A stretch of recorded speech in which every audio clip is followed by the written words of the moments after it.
कि पार्ट 2 में बताया है, जैसा कि हमने पार्ट 2 में बताया है कि एस का प्रयोग और ईएस का प्रयोग कहां करना है। तो देखिए वावेल लिखा VOWEL, वावेल, वावेल मींस क्या होता है, स्वर होता है इंग्लिश में, ठीक है। तो वावेल्स अंग्रेजी में आपके कितने होते हैं, 5 होते हैं। इंग्लिश में वावेल कितने होते हैं, 5 होते हैं। ये कौन कौन से होते हैं, तो आपके आ जाएंगे ए, ई, आई, ओ, यू। ये आपके क्या है, वावेल्स हैं। इंग्लिश के क्या है, वावेल्स हैं। टोटल अल्फाबेट कितने होते हैं, 26 होते हैं, जिसमें से 5 क्या होते हैं, वावेल्स होते हैं, और 21 कितने होते हैं, 21 क्या होते हैं, कॉन्सोनेंट होते हैं।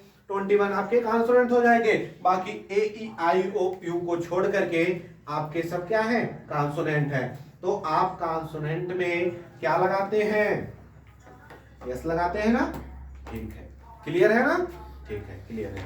चलिए हम अब आपको बता दें, वावेल बता दें, कॉन्सोनेंट आपको लिखना नहीं है कि लिखना पड़ेगा, नहीं लिखना पड़ेगा। कॉन्सोनेंट्स आप सुन लीजिए, B, C, D, F, G, H, J, K, L, M, N, P, Q, R, S, T, V, W, X, Y, Z, ये आपके क्या है, कॉन्सोनेंट्स हैं। चलिए इसको हम हटा रहे हैं, ठीक है, ये आपके हो गए। अब चलिए इसका हम रूल लिखते हैं। अफर्मेटिव का रूल क्या है, तो रूल लिखेंगे आप RULE। रूल मीन्स होता है नियम, रूल मीन्स क्या होता है, नियम। तो हम सबसे पहले क्या रखेंगे, सब्जेक्ट, SUBJECT, सब्जेक्ट लिखेंगे। उसके बाद क्या लिखेंगे, आपको हमने बताया कि इसमें हेल्पिंग वर्ब का प्रयोग नहीं होता है। क्या होता है, हेल्पिंग वर्ब का प्रयोग नहीं होता है। तो आप क्या लिखेंगे, क्या लिखेंगे, मेन वर्ब लिखेंगे। मेन वर्ब मतलब क्या होता है, मुख्य क्रिया।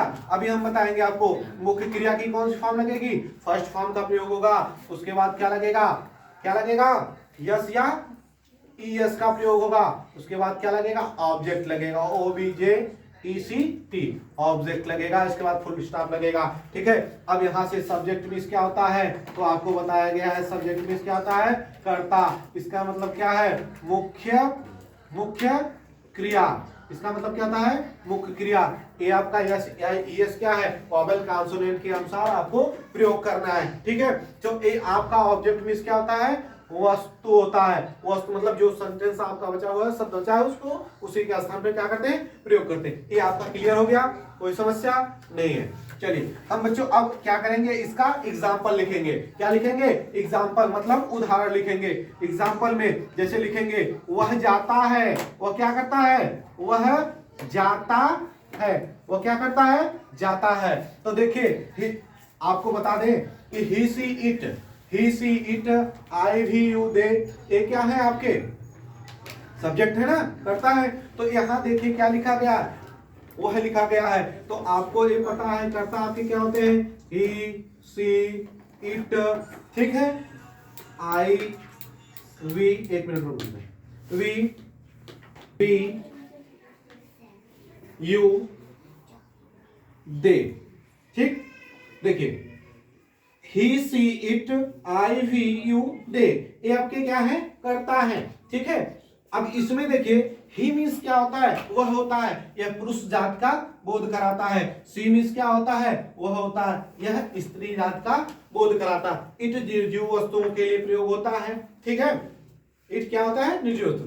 आई मीन्स क्या होता है, मैं होता है। वी मीन्स हम होता है। यू मीन्स तुम होता है, ठीक है। दे मीन्स वे होता है, ठीक है। तो आपको जहां जैसा प्रयोग करना है वहां आप वैसा प्रयोग करेंगे हिंदी के अनुसार। तो चलिए यहाँ क्या लिखा है, वह लिखा है। वह के लिए हमने क्या बताया, ही लिखा। देखिए वह जाता है, वह जाता है का मतलब क्या है, वह कोई व्यक्ति है, वह पुरुष जात का बोध करा रहा है, इसलिए क्या लिखेंगे, वह के अंग्रेजी ही लिखेंगे। अगर कहता वह जाती है तो आपका क्या लगता कि वह स्त्री जात का, मतलब वो बता रहा है कि स्त्री है कोई, ठीक है, कोई स्त्री है, वो जा रही है, तो उसके लिए आप क्या लगाते हैं, सी लगाते हैं। लेकिन यह कह रहा है कि वह जाता है, तो वह जाता है तो आप क्या लगाएंगे, ही लगाएंगे, ठीक है।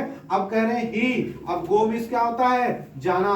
अब आपको इसमें क्या लगाना है, यस या ईएस लगाना है, ऐसा बताया गया है। तो ओ आपका क्या है, ओ क्या है, वावेल्स है। ओ क्या है, वावेल है। जैसा कि आपको बताए हैं, ए, ई आई ओ यू, ये आपके क्या है, वॉवेल्स है। इसमें से किस कैटेगरी में आ रहा है, यहाँ आ रहा है ना, वॉवेल में आ रहा है, तो यहाँ क्या लगाएंगे, ई एस लगाएंगे, तो हो जाएगा ही गोज। उसके बाद यहाँ क्या लगाएंगे, फुल स्टॉप। ये आपका सेंटेंस क्लियर हो गया। आशा करते हैं कि आप लोग समझ गए होंगे।